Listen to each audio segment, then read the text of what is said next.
बिस्मिल्लाहिर्रहमानिर्रहीम। Hi guys, this is Ahmed and welcome to my YouTube forex money channel. उम्मीद करता हूँ आप सब खैरियत से होंगे। अभी की वीडियो में हम एनालाइज करने जा रहे हैं यूरो यूएसडी को। यूरो यूएसडी 1 आवर चार्ट मैंने ओपन किया हुआ है और जैसा कि आप सबको पता है कि आज यूरो के पॉइंट ऑफ व्यू से एक बहुत बड़ा दिन है और यूरो के पेयर्स में हमें जो है वो एक बहुत जो है वो बड़ी मूवमेंट भी देखने को मिल सकती है। और वो मूवमेंट जो है वो वोलेटिलिटी की कंडीशन में भी हो सकती है और ये भी हो सकता है कि आफ्टर दैट जो है वो हमें एक जो है वो ट्रेंड की कंटिन्यूशन या एक हमें कोई नया ट्रेंड भी देखने को मिले। वो बुलिश भी हो सकता है और वो बेरिश भी हो सकता है। जैसा कि कल का स्ट्रक्चर अल्हम्दुलिल्लाह हमारा बहुत मज़ेदार रहा। हमने एक हैंडसम जो प्रॉफिट टेकिंग की, यूरो यूएसडी से भी की, जीबीपी यूएसडी से भी की और गोल्ड पे तो हमारी स्कैल्पिंग चल ही रही है ऑलरेडी। तो बात करने का, बताने का पर्पस यही होता है कि जो लोग कल ये समझ रहे थे कि मार्केट जो है वो एकदम यहाँ से जो है वो ऊपर निकल जाएगी, वो कल नहीं निकल पाई और मार्केट ने कल जो है वो अगेन हमें एक बहुत मज़ेदार ट्रेड दे दी। अब हम जब स्ट्रक्चर के अकॉर्डिंग चल रहे होते हैं तो हमें ये चीज़ भी देखना होती है कि स्ट्रक्चर हमारा किस कदर वैलिड है और ये कब तक वैलिड रह सकता है। अगर मैं स्ट्रक्चर की बात करूं तो स्ट्रक्चर हमारा वैलिड है, बट जो आज की न्यूज़ेज़ हैं जैसे कि इंटरेस्ट रेट बढ़ाने की बात हो रही है यूरो की, तो मैं ये समझता हूं कि अगर यूरो इंटरेस्ट रेट बढ़ाएगा और जैसे कि नेक्स्ट वीक में एफओएमसी मीटिंग मिनट्स भी हैं, तो ये आप यूं ही समझ लें जैसे यूरो आज जो है वो अपना आप दिखा के जाएगा, फिर नेक्स्ट वीक जो है वो यूएसडी इस बात का तयन करेगा कि ट्रेंड्स ने किधर निकलना है। और मैं अगर बात करूं यूरो के हवाले से, तो यूरो के हवाले से मुझे यही चीज़ समझ में आ रही है कि यूरो जो है वो हमें एक वॉलेटिलिटी वाली मूवमेंट जो है वो आज दे सकता है। और जैसे कि माजी के कुछ हमारे टेस्ट जो है वो पेंडिंग है, लाइक हमारे पास जो एक हमारा जो मेजर टेस्ट पेंडिंग है, रीटेस्ट एरिया जो है वो 1.03506070 तक का जो लेवल है, मैं समझता हूँ कि मार्केट जो है वो आज इस लेवल को क्रॉस करने की जो है ना वो ताकत रखती है। अब करती है या नहीं करती, ये मार्केट पे डिपेंड करता है। आज के सिनेरियो में हमारे पास दो तीन चीज़ें बड़ी क्लियर हैं। एक तो चीज़ आप ये कंसीडर कर लें कि अगर आप लोगों ने कोई बाय में एंट्री लेनी है, बाय के स्ट्रक्चर में कोई एंट्री लेनी है, तो वो आप लोगों के पास कुछ ये एरिया बन सकता है। आज मैं डिटेल्स ड्रॉ नहीं करूंगा, आज मैं आपको सिर्फ और सिर्फ स्ट्रक्चर बताऊंगा। स्ट्रक्चर आप लोग समझ लें और स्ट्रक्चर के अकॉर्डिंग अपनी ट्रेडिंग एक्टिविटी को आप प्लान कर सकते हैं। स्ट्रक्चर बताने का पर्पस ये है कि आप लोग जो है इस चीज़ को समझें कि मार्केट में आज जो है वो किस कदर जो है वो यूरो के हवाले से मज़ेदार 3 दिन भी हो सकता है और कुछ ट्रेडर्स के लिए ये बुरा जो है वो दिन भी हो सकता है, क्योंकि कुछ ट्रेडर्स ऑलरेडी मार्केट में विदाउट असल जो है वो यहाँ से सेल फंसा के बैठे हैं, यहाँ से फंसा के बैठे हैं। अब मार्केट ने जब रिट्रेसमेंट्स दी तो इन्हें निकलना चाहिए था, बट पता नहीं निकले हैं या नहीं निकले। तो ये एक बहुत अहम जो है वो लम्हा होता है जब आपने मार्केट से जो है वो अपना हिसाब जो है वो बराबर करके निकलना होता है। तो पॉइंट बात करने का सिंपली ये है कि आप लोगों ने जो भी एक्टिविटी करनी है वो विद एसएल ही करें, विदाउट एसएल ना करें। आज का दिन तो विदाउट एसएल वालों के लिए बिल्कुल नहीं है, और अगर आप लोगों ने विदाउट एसएल ट्रेड करनी है फिर भी, तो आप लोग जो अपनी ट्रेडिंग एक्टिविटी है उसको प्रीमियम चैनल में आकर प्लान करें, ताकि आप लोगों को एक हैंडसम प्रॉफिट जो है वो डेली बेसिस पे हो। जैसे कि कल हमारे 4 सिग्नल जो है वो वर्कआउट कर गए अल्हम्दुलिल्लाह। कल हमारे 4 सिग्नल इतने बेहतरीन जो है वर्कआउट करके, और पांचवा सिग्नल जो है वो कल भी वर्कआउट में था और आज भी वो वर्क कर रहा है। वो हमें कंसिस्टेंटली जो है वो 5 10 15 का जो प्रॉफिट एडिशन से वो दे ही जा रहा है कंसिस्टेंटली। और आज भी हमारा अल्हम्दुलिल्लाह फ्रेश सिग्नल चल रहा है। तो बात करने का पर्पस ये है कि जब आपके पास एक डायरेक्शन आ जाती है, फिर आप उसको जो है ना अपने हिसाब से मैनेज भी कर सकते हैं और एक प्रॉपर वे में चल भी सकते हैं। अगर मैं बात करूं इंट्राडे के पॉइंट ऑफ व्यू से यूरो यूएसडी की, तो इंट्राडे का पॉइंट ऑफ व्यू बड़ा सिंपल है यूरो यूएसडी का। मैं आप लोगों को एडवाइस करूंगा कि आज के दिन थोड़ा सा वेट कर लें। और वो वेट क्यों कर लें, वेट इसलिए कर लें कि आप लोगों को कम से कम स्ट्रक्चर जो है ना वो फाइनल हो सके। और जो न्यूबीज हैं उनको मैं यही एडवाइस करूंगा कि आज के दिन मार्केट से ना थोड़ा सा ज़रा आप लोग साइड पे रहें तो बहुत बेहतर है आपके लिए। उसके बावजूद भी अगर आप लोगों ने ट्रेडिंग करनी है तो वो फिर आपकी मर्जी है, आप अपने हिसाब से जो है वो ट्रेडिंग जो है वो कर सकते हैं। यूरो यूएसडी में बेसिकली मुझे कुछ ऐसा स्ट्रक्चर जो है वो देखने को मिल रहा है। अब ये स्ट्रक्चर आप लोगों में से बहुत से लोगों के पास जो है वो एक न्यू सा स्ट्रक्चर होगा और ऑफ कोर्स इसको समझने में भी थोड़ी सी जो है वो दिक्कत भी आ सकती है। लेकिन हम अगर सिंपलेस्ट वे में अगर बात करें तो सिंपल चीज़ हमारे पास जो है वो हमें ये देखने को मिलेगी, अगर मैं आप लोगों को बाय की ट्रेड दे दूं और सेल की दे दूं। अब देखें ये जो चैनल है ना सिमेट्रिकल ट्रायंगल पैटर्न, इसने यहाँ पे भी जो है ना मजीद हमें कंफ्यूज करने की भरपूर कोशिश की है। अब आप यूँ कंसिडर कर लेंगे नेक्स्ट 5 to 6 आवर्स में जो है वो हमें डाटा देखने को मिलेगा, या मैक्सिमम आप 7 आवर्स लगा लें, तो 7 आवर्स तक मार्केट जो है वो इसी एरिया में प्ले करेगी। फिर एक जो है वो मार्केट एक ब्रेकआउट की सूरत में मूवमेंट दे सकती है और इधर की मूवमेंट भी के लिए यूरो जो है वो निकल सकता है। अगर मैं बात करूं यूरो की, तो यूरो में ऑलरेडी हमें एक पंप देखने को मिला हुआ है, जो कि इंटरेस्ट रेट के नाम पे यूरो यूएसडी ने हमें जो है वो पंप ऑलरेडी प्रोवाइड कर दिया हुआ है। ये भी मैं यहाँ तक भी मैं मानने को तैयार हूँ कि मार्केट जो है वो हमें ऑलरेडी जो है वो प्री मूवमेंट जो है वो इंटरेस्ट रेट के पॉइंट ऑफ व्यू से दे चुकी हुई है, लेकिन आज की उन्होंने चूंकि एक फर्जी मूवमेंट भी देनी है, तो हमें उस पर भी आंख जो है वो रख के बैठना पड़ेगी। अब यहाँ पे 2 से 3 सिनेरियोज हैं, उनको नोट कर लें। पहला सिनेरियो आप लोगों को मैं रिमेन यही सजेस्ट करूंगा कि आप लोग इसी रेजिस्टेंस एरिया को रिमेन फॉलो करें, क्योंकि यहाँ से हमारी प्रॉफिट टेकिंग भी हुई है और ये एक बहुत ही मजेदार जो स्ट्रॉन्ग रेजिस्टेंस एरिया भी है।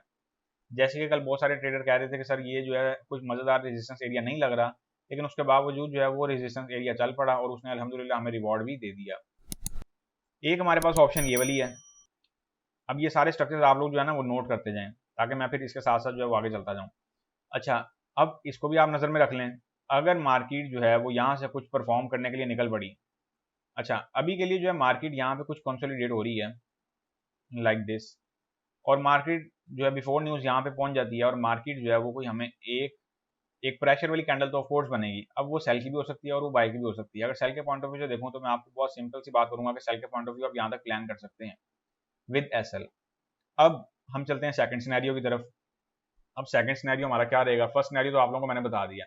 अब सेकंड सिनेरियो जो हमारा रहेगा, सेकंड सिनेरियो हमारा क्या रहेगा? सेकंड सिनेरियो में हम इसकी कुछ बाय प्लान कर सकते हैं।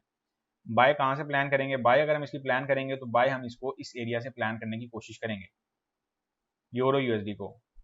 अब ये 2 से 3 सिनेरियोज हैं। ये बेसिकली आपने ऑन द टाइम देखना है कि हमारे पास कौन सा स्ट्रक्चर जो है वो चलने लायक है। ये बेसिकली जो सिमेट्रिकल पैटर्न मैंने आपको बना के दी है, अगले 5 से 6 घंटों में ये यही रुख का तयन करेगा कि इसके किस तरफ निकलने के चांसेस ज़्यादा हैं। क्योंकि ट्रेंड एक आप लोगों को ऑलरेडी पता ही है कि एक जो है बुलिश, स्लाइटली बुलिश आप ट्रेंड के लिए मेंटेन हुआ मार्केटों में, और आप इसको कुछ यूं भी कंसीडर कर सकते हैं। तो मैं ये समझता हूँ कि एक फर्दर जो है वो अपवर्ड मूवमेंट हमें देखने को मिल सकती है 1.0350 का लेवल, जिसे मैं एक अरसा दराज से जो है वो रीटेस्ट एरिया के नाम से पुकारता आ रहा हूँ, और बज़ाहिर ये कहता भी आ रहा हूँ कि हमें जो है वो इस एरिया की, यूँ समझ लो कि इस एरिया का हमें जो है वो रीटेस्ट हमें चाहिए ही चाहिए, और मार्केट का ये तकाजा भी है कि मार्केट जो है वो इस एरिया का रीटेस्ट जो है वो कंप्लीट करे। अब इसके साथ साथ ये हो गया हमारे पास दूसरा स्ट्रक्चर। अभी मैं यहाँ पे इसका जो है वो हल्का सा ड्राइंग भी कर देता हूँ, ताकि आप लोगों को कहीं पे भी कंफ्यूज ना होना पड़े, या आप लोग कहीं पे भी कंफ्यूज नहीं हो। अब ये आ गया कुछ इसकी जो ड्राइंग है। लेट्स सपोज मार्केट हमें यहाँ पे मिल जाती है, ट्रेंड लाइन पे मिल जाती है, और यहाँ पे कुछ कंसोलिडेट होती है, तो हम यहाँ से कुछ एंट्री अपनी प्लान करेंगे, और 1.0350 के लेवल तक की जो एंट्री है उसको हम प्लान करेंगे, और असल हमारे पास कुछ ये एरिया बनेगा। अब आप लोगों ने जितनी भी एंट्रीज लेनी है उनको पार्शली वे में लेना है। पार्शली वे से मुराद ये है कि आप लोगों ने, लेट सपोज अगर आपके पास टोटल वॉल्यूम है 0.12 का, तो आप लोगों ने 0.044 के 3 यूनिट्स ले लेने हैं, 0.033 के 4 यूनिट्स ले लेने हैं, ताकि आप लोग साथ साथ प्रॉफिट टेकिंग करें।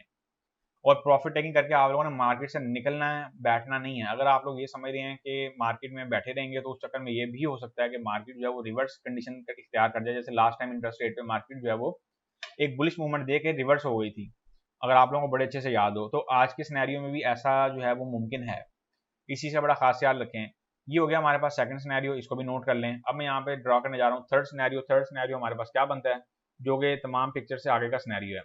थर्ड सिनेरियो हमारे पास ये बनता है कि अगर मार्केट जो है वो 1.0350 के लेवल पे चली जाती है, ये रेजिस्टेंस एरिया ब्रेक कर देती है, फिर हमारे पास क्या सिनेरियो बनता है? फिर हमारे पास जो सिनेरियो बनेगा, फिर हमारे पास मैं समझता हूँ कि एक जो है ना वो एक लॉन्ग जो है ना पिप्स का हमारे पास एक सिनेरियो बन सकता है।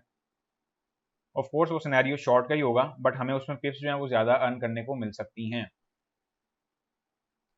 अच्छा जी, थर्ड सिनेरियो जो है ना वो मैं कुछ इस एरिया से प्लान कर रहा हूँ, और उसका जो एसएल है ना वो भी मैं 1.0400 के लेवल से ऊपर का आप लोगों को दे रहा हूँ। 1.0425 तक का लेवल जो है वो आप एसएल के साथ प्लान कर लें। लेकिन ये सारी ट्रेडिंग एक्टिविटी करने से पहले आप लोगों ने अपनी फाइनेंशियल कंडीशन लाजमी देखनी है। अगर आपके अकाउंट में इतनी ताकत नहीं है, या इतना बड़ा अकाउंट नहीं है कि आप लोग मल्टीपल यूनिट्स प्ले कर सकें या मल्टीपल एंट्रीज ले सकें, तो मैं आप लोगों को एडवाइस करूंगा कि आज की मार्केट में आप लोग ट्रेड ना लें, और अपना जो स्ट्रक्चर है ना उसको एक जो है ना प्रॉपर वे में आने तक थोड़ा सा वेट कर लें। इसमें ये होगा कि जब हमारे पास एक स्ट्रक्चर चल रहा होता है, जैसे हमारे पास कल का स्ट्रक्चर चल रहा था, हमने यहाँ से एंट्री ली और मार्केट एक बहुत मजेदार वे में जो है वो डाउन आ गई। अब ये स्ट्रक्चर में क्या मैं कहता हूँ क्या बखूबी स्ट्रक्चर था, और इस स्ट्रक्चर का हमें एडवांटेज ये हुआ कि हमें एसएल जो है वो लिमिटेड रखना पड़ा, हमारा एसएल हिट नहीं हुआ, हमें एक हैंडसम टिप्स जो है वो देखने को मिल गई। तो मार्केट में बेसिकली एक टाइम होता है ट्रेंड का और एक टाइम होता है साइडवे का। जो most of the trader stuck होते हैं वो ट्रेंड में ही स्टक होते हैं, उन्हें यही समझ नहीं आ रही होती है अब उन्होंने करना क्या है, और ट्रेंड में मार्केट बहुत इजीली जो है वो सबको फंसा जाती है। अच्छा जी, ये मैंने यहाँ पे आप लोगों के सामने थर्ड स्ट्रक्चर ड्रॉ कर दिया है। अगर थर्ड सिनेरियो में हमारे पास एंट्री लेने लायक पोजीशन बनी, तो मैं समझता हूँ ये बहुत ही बेहतरीन सा जो है वो स्ट्रक्चर बनेगा। उसके बाद इस स्ट्रक्चर में आप लोग सेल में जो है ना कुछ आप लोग यूँ समझ लेंगे ब्रेक इवन करके भी बैठ सकते हैं, कुछ ट्रेलिंग स्टॉप करके भी बैठ सकते हैं। याद रखें हमारे पास अप साइड पर अगर हम देखें तो यूरो यूएसडी के लिए 1.0350 और 1.0400 और 1.0500, एक लास्ट एंड लीस्ट लेवल हमारे पास यही बचता है अप साइड के पॉइंट ऑफ व्यू से। ये तीन एरियाज हमारे पास जो है वो यूरो यूएसडी में रिमेन जो है मार्केट की जान बने हुए हैं, और अप साइड के पॉइंट ऑफ व्यू से। अगर हम बात करते हैं डाउन साइड के पॉइंट ऑफ व्यू से, तो डाउन साइड पे तो यूरो यूएसडी ने इस टाइम इतने टारगेट पेंडिंग कर दिए हैं कि मैं ये समझ रहा हूँ कि शॉर्ट टर्म बेसिस पे यूरो यूएसडी जो है वो एक बियरिश रेले पकड़ने वाला है। पता नहीं ऐसी क्यों मेरी गट फील है, हो सकता है ये गलत भी हो। तो बात करने का आप लोगों को पर्पस यहाँ पे बहुत सिंपल है कि अभी चूंकि मार्केट का तकाजा ये है कि उसने इंटरेस्ट रेट रिलीज करना है, तो हमें उसको फॉलो करना पड़ेगा। अब जब मार्केट बेरिश वे में निकलेगी तब की तब हम इसको देख लेंगे। बाकी हम फर्दर जो एनालिसिस है वो तो हम इंटरडे बेसिस के साथ साथ जो है उनको लेकर चल ही रहे होते हैं। अगर मैं बात करूँ यूरो यूएसडी के बियरिश स्ट्रक्चर की, तो बियरिश जो हमारे पास लेवल हमें मिलेंगे देखने को, वो मिलेंगे 1.0100, 1.0000 और 0.9900 तक का लेवल भी हमें देखने को जो है वो नियर टर्म में मिल सकता है। तो लिहाजा आप लोगों ने जो भी प्लानिंग करनी है वो बोथ साइडेड करनी है, और बोथ साइडेड प्लानिंग ही आप लोगों ने जो है उसको लेकर चलना, ताकि आप लोग कहीं पे भी जो है वो स्टक नहीं हो। सो गाइस, ये थे हमारे euro USD H1 chart intraday analysis. उम्मीद करता हूँ आपको बहुत बेहतर तरीके से समझा पाया हूँ। अब हम मिलेंगे नेक्स्ट वीडियो में, तब तक के लिए अपना ख्याल रखें, दुआ में याद रखें। मुझे दें इजाज़त। अल्लाह हाफिज़।